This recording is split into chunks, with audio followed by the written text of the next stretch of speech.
Hello friends, खूप सारं स्वागत आपल्या आणखी एका नवीन व्हिडिओमध्ये।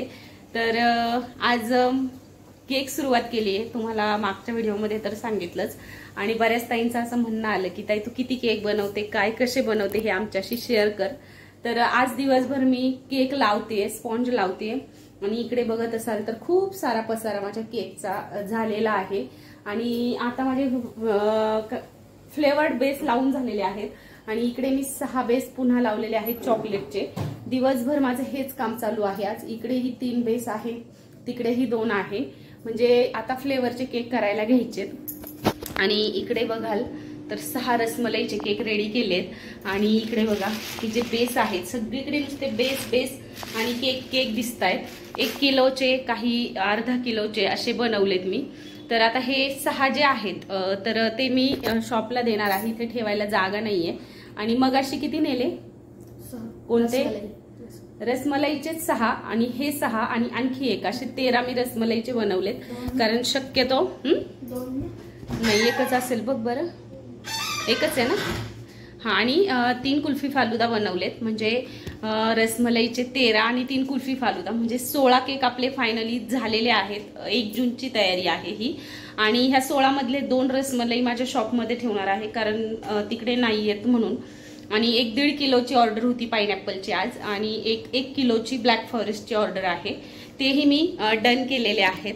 तर हे बघा इथे हे रसमलाईचे बनवले थोडेसे वेगवेगळे, फक्त वरतून डिझाईन वेगळी आहे। आता हे वरतकडे मला द्यायचे पॅक करून। तर आता हे 6 आणि मगाशी 6 रसमलाईचे नेलेत, तर हे झाले 12। आणि इकडे बघाल तर एक शिल्लक आहे आणि इकडे 2 कुल्फी फालुदा आणि हा जो 2 टियरचा बनवलाय तर हा आहे पाइनएप्पल फ्लेवरचा बर्थडे बॉय साठी। आणि त्यानंतर इकडे ही कुल्फी फालुदा, म्हणजे असे 3 कुल्फी फालुदा आणि 13 रसमलाई असे केक आपले झालेले आहेत। आणि हा 1 किलोचा ब्लॅक फॉरेस्ट ही ऑर्डर आहे। बेस तर माझे बऱ्यापैकी सगळे झालेत फ्लेवर्ड केकचे। आता मी मँगो, त्यानंतर बटरस्कॉच, व्हाईट फॉरेस्ट आणि 1 किलोचे सुद्धा मी 4-5 बेस बनवलेत। आता माहित नाही किती बेस झालेत आणि काय, डोकं जवळपास 25-30चं मी बजेट केलेलं आहे। आणि आता बघू संध्याकाळपर्यंत काय होईल ते होईल, स्वयंपाकाचं बघून 6 वाजलेत घड्याळात। अख्खे दिवसभर माझं हेच काम चालू आहे। हे बघा आता मगाशी 6 दिले वरदकडे आणि हे 6 द्यायचेत, त्यातले हे 2 ऑर्डरचेही द्यायचे। 1.5 किलोचा एक पाइनएप्पल आहे आणि एक ब्लॅक फॉरेस्ट आहे। आता त्या 1.5 किलोला थोडं डेकोरेशन करायचंय, जमलं तर तेही तुमच्याशी शेअर करते। बाय बाळा, तिकडच्या कॅरी बॅग घेऊन ये काय। तर वरद आता सगळे केक शॉप पर्यंत न्यायचं काम करतो। तर आता काल बरेच केक बनवले, सगळे रसमलाई आणि कुल्फी फालुदाचेच बनवले। रसमलाई जवळपास मी 12 बनवले आणि कुल्फी फालुदा एक 3-4 बनवले होते, ते शॉप पर्यंत गेलेले आहेत। आणि आज आहे दुसरा दिवस, आजचे काही बनवलेत मी 10-12 आणि अजून बनवायला घ्यायचेत। आता चॉकलेटचा एकही बनवलेला नाहीये, चॉकलेट ब्लॅक फॉरेस्ट बनवावे लागतील, अजून स्ट्रॉबेरी सुद्धा राहिलेत। तर आता इकडे मी बरेच केक बनवलेत आणि फोटो काढण्यासाठी थोडे अरेंज केले होते, कारण तुम्हाला कम्युनिटीला मला फोटोज द्यायचे। तर चला आता बॅक कॅमेराने एक करून दाखवते। तर इकडे बघा हे आहेत आपले केक आजचे, आणि आजचे म्हणण्यापेक्षा 1 जूनचे म्हणूयात। तर हा आहे मँगो फ्लेवर, त्यानंतर आहे बटरस्कॉच, त्यानंतर आहे पाइनएप्पल, त्यानंतर आहे अगेन बटरस्कॉच, पुन्हा मँगो आहे, रसमलाईचा आणखी एक बनवला, 2 व्हाईट फॉरेस्ट आहेत, अजून एक व्हाईट फॉरेस्ट आहेत आणि 2 पाइनएप्पल आहेत। तर या पद्धतीचे बनवलेत केक, सोबर सिंपल आणि छान असे झालेले आहेत। तर पाइनएप्पल 3 आहेत, मँगो 2 आहेत, त्यानंतर बटरस्कॉच सुद्धा 2 आहेत, व्हाईट फॉरेस्ट 3 आहेत आणि रसमलाई तर साधारणतः 12-13, आता हा धरून 14 केक झालेत जवळपास। आणि कुल्फी फालुदा ही 3-4 झालेत। आता दीदी पॅक करून घेऊन जाईल आणि मग मला बाकीचे केक बनवण्यासाठी सोपं होईल, जागा होईल। फ्रीजमध्ये जागा नव्हती, खरं तर ती एक रॅक असते स्टीलची, तीच घ्यायची आहे, त्याच्यामध्ये असे ठेवता येतात। पण हा प्रश्न फक्त मला 1 जूनलाच पडतो, इतर वेळी फारसा काही जाणवत नाही। तर असं आता दीदी बाकीचे जे केक आहेत तर ते पॅक करून घेऊन जाईल आणि वरद ऑलरेडी गेलेला आहे तिकडे। आता 1 किलोचे, आज 1 किलोचे आणि चॉकलेटचे, आणि स्ट्रॉबेरी तर बनवलेच नाही, ते बनवावे लागतील आणि 1-2 न्यू फ्लेवर ऍड करता आले तर करते। साधारणतः 50-60-70 केकचं बजेट ठेवायचं। आणि झालंय असं की आपल्या शेजारचं एक उद्या लग्न आहे नेमकं, 1 जूनलाच, त्याच्यामुळे मग आज काल आणि आज थोडी जास्त तयारी केली. तर चला, काल एक अशी सुद्धा कमेंट आली होती की ताई तू बेस कसे स्टोअर करते, तर ते सुद्धा थोडक्यात दाखवते मी. बेस आपले काही होत आहेत आणि काही मी बनवून ठेवलेत, जसं जमेल तसं लगेच पटपट लावून घेते. हे बघा, ह्या आहेत माझ्या मोठ्या मोठ्या कॅरी बॅग, ज्या मी केक शॉप पर्यंत केक नेण्यासाठी यूज करते. आणि यामध्ये बेस झाले की या पद्धतीने ठेवून द्यायचे. तर हे बघा, आणि इकडे सुद्धा मी चॉकलेटचे ठेवलेले आहेत यामध्ये. जरी आपला हा केक जर बेस जरा कडक झाला ना, तर रात्रभर जर काही प्लास्टिक मध्ये ठेवला ना, तर तो छान सॉफ्ट होतो. आणि इकडे सुद्धा चॉकलेटचे एक 6 बनवलेले आहेत. पुन्हा अगेन इकडे चॉकलेटचेच लावून दिलेले आहेत. तर वरत तर जाऊन आलेला आहे तिकडे, आता केक घेऊन जाईल तो. दीदी अजून पॅक करते. आज चॉकलेटचे जास्ती करून बनवायचेत, कारण की चॉकलेटचे बनवले गेलेले नाहीयेत अजून. आणि चॉकलेट ब्लॅक फॉरेस्ट हे सुद्धा आपल्याकडे जास्त चालतात, त्याच्यामुळे दीदी पॅक करते. तर चला, आता जे काय होईल ते तुमच्याशी शेअर करते. आणि तुम्ही मला बोललेले की ताई आम्हाला बऱ्यापैकी तू शेअर कर, तर त्यातल्या त्यात थोडंसं शेअर करते.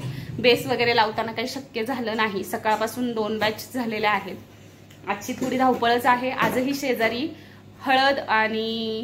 हळदीचा कार्यक्रम आहे संध्याकाळी, आणि तेच उद्या लग्न आहे. बघूयात आता, ते तर काही तुम्हाला शेअर करता येणार नाही, पण तो कार्यक्रम असल्यामुळे माझा वेळ तिकडे जाणार आहे थोडा, म्हणून मग मी हे पटपट उरकून घेते. तर चला, तर आता ब्लॅक फॉरेस्ट जे आहेत तर ते रेडी झालेले आहेत. तुम्हाला म्हटलं ना की चॉकलेटचेच राहिलेत, तर त्या पद्धतीने हे बघा, ब्लॅक फॉरेस्ट आहे ½ kg हे सगळे, आणि 1 किलोचे पण करायचे, पण आता आधी चॉकलेटचे करणार आहे. हे जे 5-6 आहेत तर ते दीदीने पॅक केलेत, तिला नेता येतील, आणि बाकीचे फ्रीजमध्ये आहेत.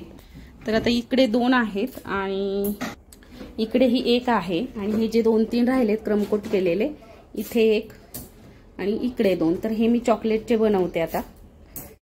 तर आता हे जे आहेत राहिलेले 6 केक, 6 नेले आणि 6 हे, तर 3 चॉकलेटचे बनवले, आणि इकडे 3 ब्लॅक फॉरेस्ट. 6 ब्लॅक फॉरेस्ट म्हणजे 9 ब्लॅक फॉरेस्ट झाले, आणि 3 चॉकलेट. आता अजून 6 चॉकलेट बनवते, म्हणजे 9 ब्लॅक फॉरेस्ट आणि 9 चॉकलेट होतील. आता हे पण चालले शॉपला, इकडं ठेव नॉर्मलला. ओके, तर आता बघा पॅक करून हेही केक चालले. तर आता वाजलेत संध्याकाळचे 6, आणि बऱ्यापैकी केक तर गेलेत. दुपारी तुम्हाला 12 केक दाखवल्याच्या नंतर केकच बनवायला घेतले, आणि 6 वाजलेत. आता आम्ही सगळे चॉकलेटचे केक बनवलेत, आणि 1 किलोचे सुद्धा बनवलेले आहेत. तर आता मी तुम्हाला दाखवते. आज दिवसभरच केकच गेले, आणि थोडंसं रेडी झाले होते, कारण आमच्या इथे बाहेर तुम्हाला सांगितलं कार्यक्रम होता. तर आणि संध्याकाळीही आहे हळदीचा कार्यक्रम. तर असो, चला आता केक दाखवते. साधारणतः 12 आणि 3 15 केक आहेत. एक एक करून दाखवते, आणि टॉपर सुद्धा मला लावायचे. चला बॅक कॅमेऱ्याने दाखवते. तर आता हे बघा, हे आहेत आजचे केक. आणि केक दाखवायला खरं तर फार आटापिटा करावा लागतो. प्रत्येक केक काढायचा फ्रीजमधून, दाखवायचा. आणि पण बऱ्याच कमेंट्स आल्या की ताई सगळे केक शेअर कर. आणि हे जे दोन्ही आहेत, हा आहे प्युअर ट्रफल अर्धा किलोचा, हे बघा नाव वगैरे टाकलंय, आणि हाही आहे अर्धा किलो बटरस्कॉच. तर हे दोन्ही आत्ता द्यायचेत लगेच मला. एकाच कस्टमरचे दोन्हीही आहे, रफिया नाव टाकलेलं आहे. आणि आता हा जो आहे, हा आहे 1 किलोचा व्हाईट फॉरेस्ट, त्यानंतर 1 किलोचा चॉकलेट प्युअर गनाश, त्यानंतर पुन्हा अगेन 1 किलो चॉकलेट प्युअर आहे, त्यानंतर हा आहे 1 किलो ब्लॅक फॉरेस्ट, आणि हा आहे अर्धा किलो चॉकलेट, अर्धा किलो चॉकलेट, अर्धा किलो चॉकलेट, पुन्हा अर्धा किलोचे चॉकलेट बनवलेत हे. आणि इकडे जो आहे तो छोटूसा बनवलाय, साधारणतः 200 रुपयांचा छोटा ब्लॅक फॉरेस्ट. आणि हेही 2, एक ब्लॅक फॉरेस्ट आणि एक व्हाईट फॉरेस्ट, 200-200चे. तर आता हे 6, त्यानंतर अगेन हे 6, आणि हा एक, हे 3, म्हणजे असे 12 आणि 3 15 केक झालेले आहेत आपले. तर आता बघा या पद्धतीने टॉपर्स लावल्यानंतर पुन्हा बघा आपले केक. तर जे मी टॉपर्स बनवले होते त्याचा व्हिडिओ सुद्धा तुमच्याशी शेअर केला होता. टॉपर्स लावले की केकला एक वेगळाच लुक येतो, एकदम छान दिसतात. तर या पद्धती